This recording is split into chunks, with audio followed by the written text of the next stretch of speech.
But, you know, Jesus said in John 10:10 that Satan is out to steal, kill, and destroy. And this is true. We can't make any mistake about this. He is out to steal, kill, and destroy you, your marriage, your family, your husband, your children. That is his mission.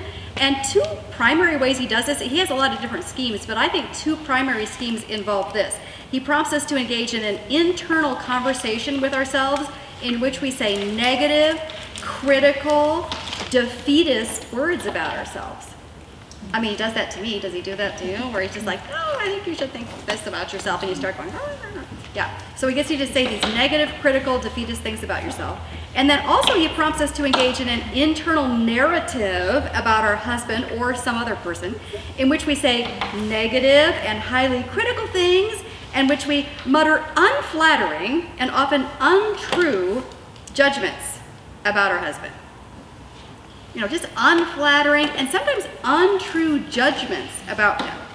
So how does he do this? Well, he lies to us because Jesus also makes it clear that he's the father of lies. So he whispers a lie to ourselves about us or about our husband. We repeat the lie in our head. We kind of like bite, right? And then we believe what we have said inside our head. We start to believe it because we've said it inside our head and we start to believe it. In fact, Proverbs 23:7 puts it this way. As a man thinketh in his heart, as a man thinketh in his heart, so is he. Did you catch that? As a man thinks in his heart, so is he. So what you think kind of becomes your reality. So when you think, my husband is a stinking jerk, he becomes a stinking jerk. This becomes like your reality.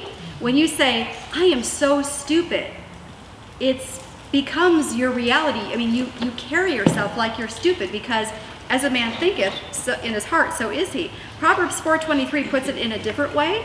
And this is the Good News translation, which I really like the way that they put it in the Good News translation. It's Proverbs 4:23, and it says, be careful how you think. Your life is shaped by your thoughts. Be careful how you think. Your life is shaped by your thoughts. But our thoughts and our lives don't have to be shaped by lies, right? We can change the dynamic here. We just have to take every thought captive and ask the Holy Spirit to help us examine it to see if it's true. 2 Corinthians 10:5 is the verse. It says, we take every thought captive to make it obedient to Christ. And this is what we have to do. So an example of my own marriage, this just happened to me this week because, this happens to us all the time, right? My husband had said something, I thought he was being kind of a jerk. And so I'm out taking my walk, and in my head, unbeknownst to me, because it just happens so subtly, like you don't even realize the narrative going on in your head. But I was preparing this lesson, and so it's like ding, ding, ding, ding, ding. I've just been doing this like for 10 minutes, running dialogue in my head about how much of a jerk my husband is, and I hadn't even really noticed until like 10 minutes had gone by that I've been like in my head. It's like well, because he doesn't care about anyone. He's selfish. I shouldn't have married him. Like all that. How it just keeps on rolling on. And all of a sudden I went, I'm doing exactly the lesson I'm preparing. Oh my goodness, this is a great example. I should tell the women. And so I thought, okay, I've got to stop. I've got to stop, and I've got to pause, and I've got to do what it says to do in 2 Corinthians 10, verse 5, take every thought captive. And so I stopped, and I was like, is this true? All this stuff I've been thinking? I don't think so. I just had kind of got in this roll, right? And it can be the same thing, whether it could personally, whatever your dialogue is about yourself. We can get in the same role, and pretty soon we're beating ourselves up, and I'm such a loser, I'll never be able to do that, I'll never be able to do that, and then we become that thing. So I want to recommend pause as unflattering thoughts come into your head. Pause as unflattering thoughts come into your head. Make yourself pause and ask God whether that's true or not. Pause, pause, pause. Ask God to give you the correct perspective. And then during that pause, I think this is the pivotal question. It really helped me during my walk.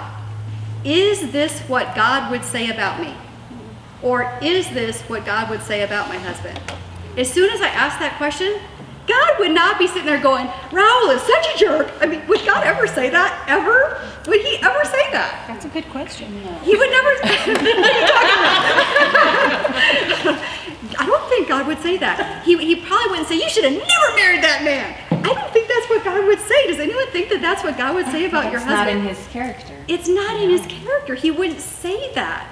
So, and he wouldn't say, you are a loser. No one likes to be around you, Debbie. I mean, God would not say that. So when I pause and go, is this what God would say? That's a huge question to ask, isn't it? It's a matter of pausing, catching yourself, pausing, and then asking the question, is this what God would say about me? Is this what God would say about my husband?